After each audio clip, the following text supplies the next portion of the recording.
There's such a fine line, making money and losing money in the market. We want to teach you the concepts. You have to be okay with the type of trader that you are. We're going to teach you the processes. This is what really gives the meat and potatoes to it. We're going to teach you how to. The bottom line is you want to make money trading. I can promise you that I can make you a better trader. Join T3 Live at the Boca Raton Hotel and Resort April 26th and 27th for an exclusive trading education event. Sign up now.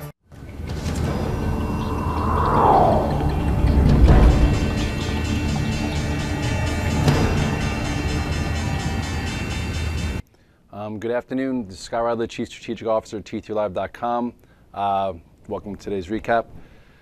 Just want to, before I start, even send out my thoughts and prayers to everyone who's in Boston. You guys are probably going through some crazy times. I was there last year running it, and it's chaos before something like this could happen. And so at this point, I'm sure you guys are kind of going out of nuts, and everyone is calling. Okay, sorry about that. It's just, this is the world we live in, and it's very scary. This is an event. You have charities running, American Cancer Society, Team in Training, you name it. There's people that train, that go there and raise money, raise awareness, and then for potentially to something like this happen, just, it's unfortunate. With that said, we'll see what happens thereafter, and we'll see what was behind it. But all in all, it doesn't matter what was behind it. There are people dead and people injured, and it's unfortunate. So with that message being, everyone sweats the small things and complain about things that, are pretty minuscule. And when things like this happen, you should take for granted or not take for granted things that, that whatever. I don't know where I'm going with that. At this point, let's just go to the charts. It's a little easier for me to think and when I look at something versus what's going on here. So as far as the chart's concerned here, you had this breakout in the SPX.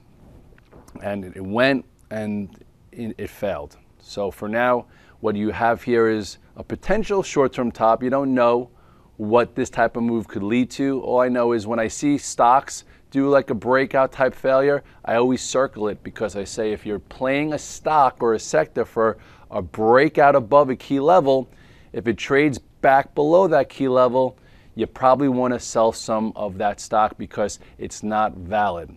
What happens here when you get to a big time level, especially after what has been a really good move since November or below, even if you want to go further back, you get people who are short, you get people who are rolling it up, you get people who are fighting the move, and when you break out of a key level, especially a multi-year level, they get squeezed. You also have people that chase. So that is why we talk about pivots and action areas, and they mean something to everyone differently across the board.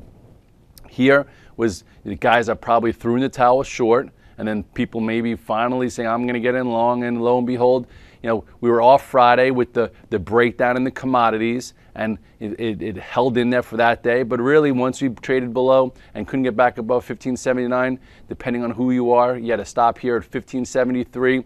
Then I also talked about 1560-ish, and here we are where we closed, and tomorrow we might be testing this 1538 level. So with that said, everyone has the luxury, if you come back to me, making adjustments based on their time frame. So at this particular point, my time frame says lighten up, and I am pretty much out of most of my longs, and actually still a little net short. And I was net short once we started breaking these areas as I got stopped out of some other of my longs. So the key is what's next. So with that being said, what other things are going on in some of the indices besides the commodities, which I'll get to? First thing, just say that the transports, which did not make a new high with the S&P. They made a lower high. A lot of people were saying, oh, look at the oil. Oil is getting crushed. Probably money would rotate to the transports, and if we were in a healthier environment, maybe they would have, but they didn't. So take notice. You look here at the IYT, and you will see, this was your mini head and shoulders right there, right? Here was your left shoulder, your head, your right shoulder.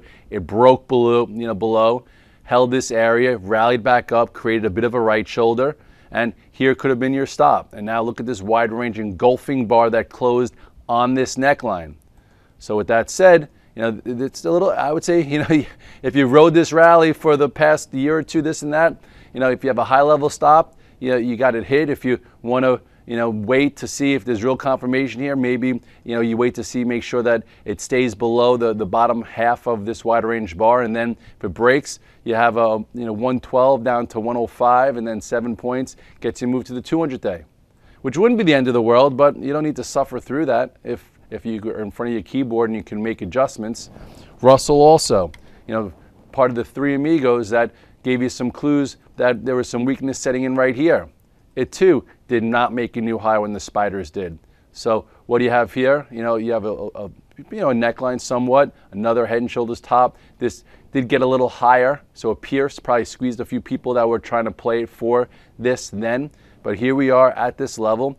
When it broke the 50-day, you could have made adjustments depending on your time frame. Last thing, also the home builders, XHB. You want to look at this trend line that's been holding for a while. Let's take a look at it. I played a nice little bounce here, I think last weekish, right around here. After, remember, this accelerated trend broke, this accelerated trend broke, but what's been happening each and every time? This has been holding in there. So the question is, or maybe it's from down here. I'm, again, a little off today.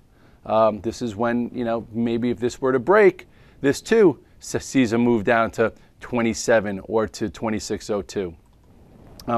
I've come in the past week or so, even with the market making highs, with not that many A-plus trades, not that many tight setups. Yes, retail's been somewhat strong. There's been some places to be there in some of the food stocks, but really high beta has been pretty horrendous. Stocks like Apple can't find a friend. Google's been very erratic. Facebook weak. Microsoft, when mega cap tech started to look better, got downgraded by Goldman. And then obviously, what really took people's notice, what people noticed, was commodities, what went on Friday. So I came in here on, I think it was Friday, we did a blog post and I said, listen guys, we talk about time frame. Gold itself back in March broke 160-ish. That was your intermediate signal to sell some or get short if that's what you wanted to do. But guys like, oh, I'm a macro gold investor or owner or whatnot. So, okay, well, 160 was one level, was one signal, and then we talked about 148 to 149.5 and said if we break below and close below that, we could see 140 to 135 pretty quick. And look what happened with gold. You could always use clues. This is that 160-ish. You know what? I'll tell you right now, I was leaning long here, guys. 160-ish, I was long. I was like, okay, we break this downtrend. Here we go. What happened? We gapped lower. I didn't get opinionated. I didn't get stubborn. I said, you know what? I'm out. I'll take my losses, take my lumps, and this is what happened. Some guys like, Red Dog, why don't you flip and get short? I'm like, you know what? I should have, and I didn't. Anyway, here's this lower area, and this is the gap the gap from Friday, where we opened below a macro area, and this could have saved you a lot of money by selling some instead of having an opinion, or waited to get short there. And look at this move from 148 down to 131 and change. You take a macro look now here, and the reason why this is a macro level, not because I'm a gold specialist, and it's because here is a big area that's been holding, going sideways for multi-months, and it broke. It resolved. If you were long this, you'd be scared. If you were looking for a short after an enormous move, that's your spot. Here we are, 135 to 140 was the target, went below it. Then I tried to take a look at the measured move from 173-ish down to 150, 23 points. You flip that over. That gets you a little bit closer to this area. This low here is what, 129, and then this prior breakout comes in around 125. So pretty big void. At this point, if you were short, good job. You took the name out of it, gold, and you said, I'm going to trade the technicals, and you perhaps got in there, saw it closing the dead lows on heavy volume. You took it home short overnight. You got paid again, and now you cover some, and I don't think it's buyable yet. Maybe we get some type of Red Dog reversal or whatnot to trade against. But I do think that over time it's going to get down to this area, and silver probably same exact chart. But I guess the moral of the story is, people with a thesis, you have to stay with your thesis only if the market stays with it. And as far as your time frame, there are different time frames to conduct yourself on based on your risk. And with gold, you had 161, then 148. Same way with the S&P now.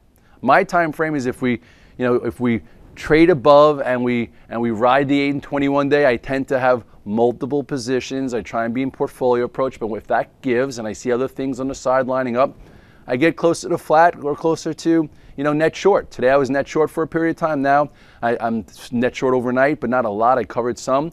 And now I'm in a position to say, what's next? I'll figure it out. Next spot will be 1538 going back to the S&P.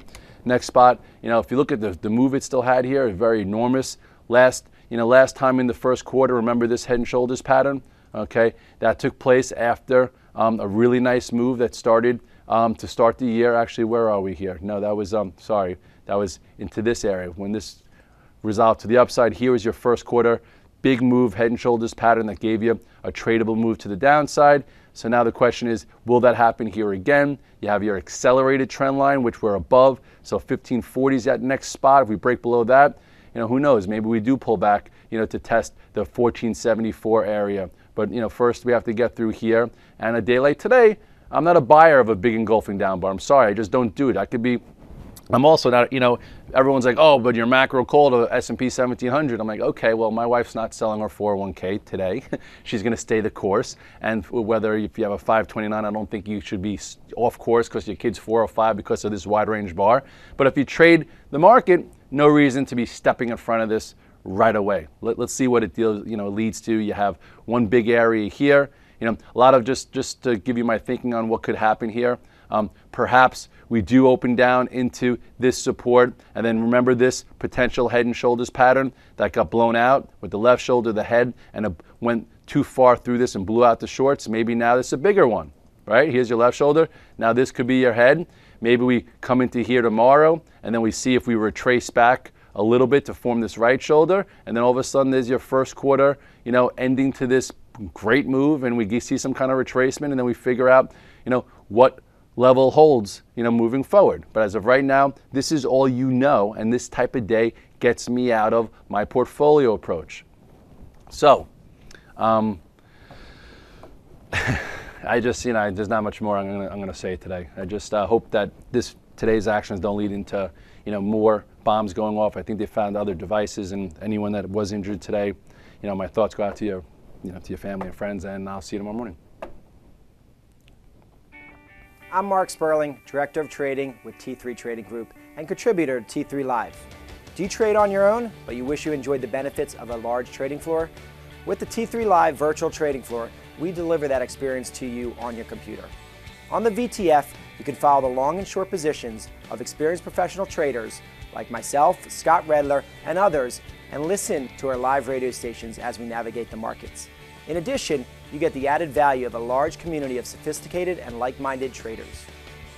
Your membership to the virtual trading floor also includes access to our two very popular newsletter products, Off the Charts and the Price Point Sheet at no additional cost. In my opinion, joining the room will be the best trading decision you will ever make. I would like to invite you to begin your membership with a 7-day free trial. To get started, visit t3live.com and click on the Virtual Trading Floor tab. Have a great day, and I look forward to seeing you in the VTF.